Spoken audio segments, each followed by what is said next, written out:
Tharad Dhima highway પર આજે બપોરે એક હૈયું કંપાવતો માર્ગ અકસ્માત સર્જાયો છે।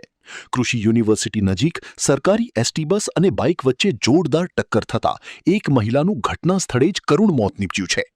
મળતી માહિતી મુજબ ઢીમાથી દિયોદર તરફ જઈ રહેલી સરકારી બસ થરાદ માર્ગ પરથી પસાર થઈ રહી હતી ત્યારે અચાનક કૃષિ યુનિવર્સિટી નજીક બાઇક સાથે તેની ભયંકર ટક્કર થઈ ગઈ હતી।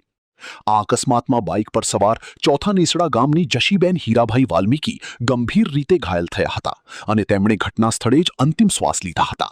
જ્યારે બાઇક ચલાવી રહેલા વ્યક્તિને નસીબ જોગે સામાન્ય ઈજાઓ થઈ હતી। તેમને તાત્કાલિક સારવાર માટે નજીકની હોસ્પિટલમાં ખસેડવામાં આવ્યા છે। અકસ્માત બાદ હાઈવે પર થોડો સમય માટે ટ્રાફિક જામની સ્થિતિ સર્જાઈ હતી। ઘટનાની જાણ થતાં જ સ્થાનિક પોલીસ તાત્કાલિક સ્થળે પહોંચી હતી અને મૃતદેહને પોસ્ટમોર્ટમ માટે ખસેડી આગળની કાયદેસરની કાર્યવાહી હાથ ધરી છે। આ દુર્ઘટનાને પગલે ચોથા નેસડા ગામમાં શોકનું વાતાવરણ છવાઈ ગયું છે।